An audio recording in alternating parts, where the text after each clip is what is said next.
ബഹുമാനപ്പെട്ട മന്ത്രി, എക്സൈസ് മന്ത്രി, അദ്ദേഹം പാലക്കാട്ടുകാരനാണെന്നുള്ളതാണ് അതിനേക്കാളേറെ സങ്കടകരമായ കാര്യം. പാലക്കാട്ടുകാരന് പാലക്കാടിന്റെ ആവശ്യങ്ങളും പാലക്കാടിന്റെ ദുഃഖങ്ങളും സന്തോഷങ്ങളും മനസ്സിലാവുകയില്ലേ എന്നാണ് നമ്മൾ അറിയാതെ ചോദിച്ചു പോകുന്നത്. പ്ലാച്ചിമട അദ്ദേഹം തന്നെ അനുഭവിച്ചിട്ടുള്ളതാണ്.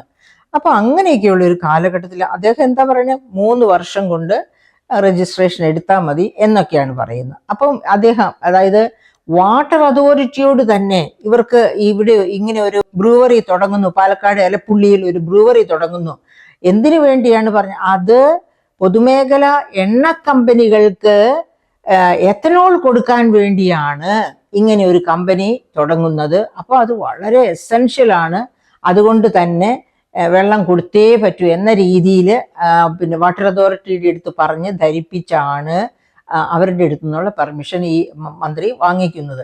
അപ്പൊ നമുക്ക് പാലക്കാട്ടുകാരെന്ത് പറയുന്നു, അല്ലെങ്കിൽ പാലക്കാടിന്റെ പരിസ്ഥിതി വെച്ച് അവിടുത്തെ ജല ആവശ്യങ്ങൾ വെച്ച് എന്താണ് ഈ മലമ്പുഴ ഡാമിന്റെ സംഭരണശേഷി?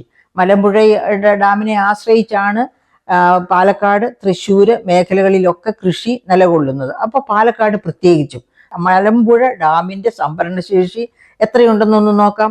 226 ദശലക്ഷം ഘനമീറ്റർ ജലമാണ് മലമ്പുഴ ഡാമിന്റെ സംഭരണശേഷി.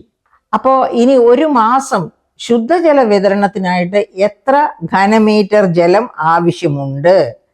3 ദശലക്ഷം ഘനമീറ്റർ ജലമാണ് ശുദ്ധജല വിതരണത്തിനായിട്ട് ആവശ്യമുള്ളത്, അതായത് ഒരു മാസം ആവശ്യമുള്ളത്. അതായത് പ്രതിദിനം 70-75 ദശലക്ഷം ലിറ്റർ വെള്ളം. വേനൽ കടുക്കുന്ന മാസങ്ങളിൽ ഭാരതപ്പുഴയിലെ ശുദ്ധജല ലഭ്യത ഉറപ്പാക്കാൻ 10 മുതൽ 12 ദശലക്ഷം ഘനമീറ്റർ വരെ വെള്ളം കരുതി വെക്കണം. വർഷകാലത്തില് കരുതി വെക്കണം വേനൽക്കാലത്തേക്ക് വേണ്ടി. അതുപോലെ അപ്പൊ ഇത് കുടിക്കാനുള്ള വെള്ളമാണ് ഈ പറഞ്ഞത്. ഒരു ദിവസം 70-75 ദശലക്ഷം ലിറ്റർ വെള്ളം വേണമെന്ന് പറയുന്നത് കുടിക്കാനുള്ള ആവശ്യത്തിനാണ്. ഇനി 18,000 മുതൽ 20,000 ഹെക്ടർ സ്ഥലത്തെ 2ാം വിളയ്ക്ക് ആവശ്യമായ ജലവും ഇതേ ഡാമിൽ നിന്നാണ് കൊടുക്കേണ്ടത്. അപ്പോഴാണ് നമ്മൾ ഇവിടുത്തെ ജലത്തിന്റെ ആവശ്യം എത്ര വലുതാണ് എന്ന് മനസ്സിലാക്കുക. അതായത് കേരളത്തിന്റെ നെല്ലറയാണ് പാലക്കാട് എന്ന് ഓർക്കണം. കേരളത്തെ പറ്റി പറയുമ്പോൾ നാം ഓർക്കേണ്ടത്, ഇന്ത്യയിൽ ആകെ ഒരു വരൾച്ച വന്നാല് കേരളീയര്, മലയാളികൾ പട്ടിണി കിടന്ന് മരിക്കത്തേ ഉള്ളൂ. ഇപ്പൊ നമുക്ക് ഇവിടെ ഒരു വരൾച്ച വന്നാല് വലിയ പ്രശ്നമൊന്നുമില്ല. കാരണം ഫുഡ് കോർപ്പറേഷൻ ഓഫ് ഇന്ത്യ വഴിയായിട്ട് നമ്മുടെ റേഷൻ സമ്പ്രദായം അനുസരിച്ചൊക്കെ നമുക്ക് ഇഷ്ടം പോലെ ഫുഡ് സെക്യൂരിറ്റി ആക്ടിന്റെ അകമ്പടിയോടുകൂടി നമുക്ക് ദക്ഷിണേന്ത്യയിലോ അല്ലെങ്കിൽ വടക്കേ ഇന്ത്യയിലോ എവിടെയെങ്കിലും അരിയോ നെല്ലോ ഉണ്ടെങ്കിൽ അത് നമുക്ക് ഇവിടെ കിട്ടും. പക്ഷേ ഇന്ത്യയെ മുഴുവനും ബാധിക്കുന്ന ഒരു വരൾച്ചയോ മറ്റോ ഉണ്ടായാൽ കേരളത്തിന്റെ സ്ഥിതി മറിച്ചായി പോകും. അപ്പോൾ ഉദാഹരണത്തിന് അങ്ങനെ ഞാൻ പറയാൻ എന്നെ പ്രേരിപ്പിക്കുന്ന ഘടകം എന്താണ്? 1975 8.75 ലക്ഷം ഹെക്ടർ 8.75 ലക്ഷം ഹെക്ടർ ഭൂമിയിൽ നെല്ല് കൃഷി ചെയ്തിരുന്ന കേരളത്തിൽ ഇപ്പോ 2 ലക്ഷം ഹെക്ടറിൽ താഴെയാണ് നെൽകൃഷിയുള്ളത്. അതിൽ തന്നെ ഏറ്റവും കൂടുതൽ നെൽകൃഷിയുള്ള മേഖലയാണ് പാലക്കാട് എന്ന് പറയുന്നത്. അപ്പൊ നമുക്ക് അന്ന് ഈ 8.45 ലക്ഷം ഹെക്ടറിൽ നെല്ല് കൃഷി ചെയ്തിരുന്നപ്പോൾ നമ്മുടെ ആവശ്യത്തിന്റെ 40-45% അരി ഇവിടെ ഉൽപ്പാദിപ്പിക്കുമായിരുന്നു. ഇപ്പോഴോ നമുക്ക് ആവശ്യമുള്ളതിന്റെ 15% താഴെ അരിയെ ഇവിടെ ഉൽപ്പാദിപ്പിക്കാറുള്ളൂ. അങ്ങനെയുള്ള സാഹചര്യത്തിലാണ് നമ്മുടെ ചില മന്ത്രിമാരൊക്കെ പറയുന്നത്, അയ്യോ ഇവിടെ നെല്ലെന്തിനാ ഉൽപ്പാദിപ്പിക്കുന്നത്, തമിഴ്നാട്ടിലും ആന്ധ്രയിലും ഇല്ലേ, അവിടുന്ന് കിട്ടില്ലേ എന്ന് ഒക്കെ ചോദിക്കുന്ന വിഡ്ഢിത്തരങ്ങള്. അപ്പൊ ഞാൻ വീണ്ടും ഓർക്കുകയാണ് 8ാം ക്ലാസ്സും ഗുസ്തിയും ഉണ്ടെങ്കിൽ മന്ത്രിയാകാം എന്ന് പറഞ്ഞ ആ മഹാരഥന്റെ പ്രസംഗത്തിലെ വാക്കുകൾ. അപ്പൊ എൻ്റെ പ്രിയപ്പെട്ട സുഹൃത്തുക്കളെ, അങ്ങനെ നെല്ലറയായ പാലക്കാടിനെ, അവിടുത്തെ കൃഷിയെ, 2ാം വിളയെ നിലനിർത്തുന്നത് തന്നെ ഇങ്ങനെ ഈ 18,000 മുതൽ 20,000 ഹെക്ടർ എന്ന് ഓർക്കണം ഭൂമിയിലെ കൃഷി 2ാം വിളയ്ക്കുള്ള വെള്ളം കൊടുക്കുന്നതാണ് ഈ പറയപ്പെട്ട മലമ്പുഴ ഡാമിൽ. അപ്പൊ അതിൻ്റെ അകത്തെ വെള്ളം എന്ന് പറയുന്നത് നാം അതിവിശിഷ്ടമായിട്ട് കരുതലോടെ മാത്രം കൈകാര്യം ചെയ്യേണ്ട ഒന്നാണ്. ആ ജലമാണ് ബ്രൂവറിക്ക് വേണ്ടി ചെലവഴിക്കേണ്ടി വരുന്നത് എന്ന് പറയുമ്പോഴാണ് നമുക്ക് അത്ഭുതം തോന്നുക. അതായത് കഞ്ചിക്കോട് വ്യവസായ മേഖലയിലെ കിൻഫ്ര പാർക്കില് 12.5 ദശലക്ഷം ലിറ്റർ ശേഷിയുള്ള പ്ലാന്റ് ആണ് സ്ഥാപിച്ചിരിക്കുന്നത്. അതായത് 12.5, അതായത് കിൻഫ്ര പാർക്കിൽ നിന്നാണ് ഇവർക്ക് ജലം കൊടുക്കുന്നത്. പിന്നെ അതുകൂടാതെ വാട്ടർ ഹാർവസ്റ്റിംഗ് നടത്തും. അതായത് ഈ ബ്രൂവറി വാട്ടർ ഹാർവസ്റ്റിംഗ് നടത്തും. പിന്നെ കിൻഫ്ര പാർക്കിൽ നിന്ന് വെള്ളം കൊടുക്കും എന്നൊക്കെയാണ് നമ്മുടെ ബഹുമാനപ്പെട്ട മന്ത്രി മൊഴിയുന്നത്. അപ്പോൾ ഈ കിൻഫ്ര പാർക്കിലെ വെള്ളം എന്ന് പറയുന്നത് എവിടെ നിന്ന് വരുന്നതാണ്? മലമ്പുഴ ഡാമിൽ നിന്ന് തന്നെ വരുന്നതാണ്. മലമ്പുഴ ഡാമിലെ വെള്ളത്തിന്റെ ആവശ്യം ഈ ബ്രൂവറിക്ക് ആവശ്യം എന്ന് പറയുമ്പോൾ നമ്മൾ ഓർക്കേണ്ടത്, കഴിഞ്ഞ കേന്ദ്ര ബജറ്റില് നമുക്ക് വേണ്ടിയിട്ട് ഒരു സ്മാർട്ട് സിറ്റി, എങ്ങനെയാണ് ഒരു സ്മാർട്ട് സിറ്റി പറഞ്ഞിരിക്കുന്നത്? അതായത് കൊച്ചി ബാംഗ്ലൂർ വ്യവസായ ഇടനാഴി, പാലക്കാട് വഴി കോയമ്പത്തൂർ വഴി പോകുന്ന കൊച്ചി ബാംഗ്ലൂർ വ്യവസായ ഇടനാഴി. അപ്പോൾ ഒരു വ്യവസായ ഇടനാഴി, ഒരു സ്മാർട്ട് വ്യവസായ സിറ്റിയായി പാലക്കാടിനെ മാറ്റാമെന്ന് ബജറ്റിൽ പറയുന്നുണ്ട്. അതിനു വേണ്ട സഹായം കേന്ദ്ര ഗവൺമെന്റ് തരും, സംസ്ഥാന ഗവൺമെന്റും എടുക്കണം. അങ്ങനെ വരുമ്പോഴത്തേക്കും നമുക്ക് ആവശ്യം എന്ന് വെച്ചാൽ നമ്മുടെ IIT അതുപോലെ ആ സ്മാർട്ട് വ്യവസായ സിറ്റി ആയിട്ട് മാറുമ്പോഴേക്ക് വരുന്ന മറ്റു പുതിയ പുതിയ വ്യവസായങ്ങളുടെയും മറ്റും ആവശ്യത്തിന് വേണ്ട ജലം ഇതെല്ലാം കൊടുക്കേണ്ടതാണ് ഈ മലമ്പുഴ ഡാമിൽ നിന്ന് തന്നെ.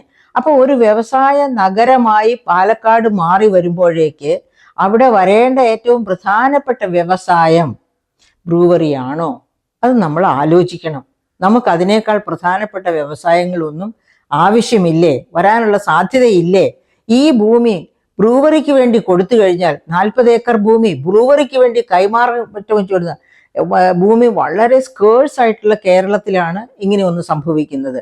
അപ്പോൾ നമ്മൾ ഇതിനേക്കാൾ മെച്ചപ്പെട്ട പ്രധാനപ്പെട്ട ഇത് നമ്മളെ സംബന്ധിച്ച് എത്തനോൾ ഉൽപാദനം ഉണ്ടാകുമായിരിക്കാം, അത് നല്ലതുമാണ്, അല്ലെന്ന് പറയുന്നില്ല. പക്ഷേ മദ്യോൽപാദനം തീർത്തും അനാവശ്യമാണ്. കാരണം മരച്ചീനിയിൽ നിന്ന് മദ്യം ഉൽപ്പാദിപ്പിക്കും എന്നൊക്കെ പറഞ്ഞു. അവസാനം അത് എവിടെ പോയി? അത് ഹാഫ് വേയിൽ നിർത്തേണ്ടി വന്നു, നഷ്ടമാണെന്ന് പറഞ്ഞ്.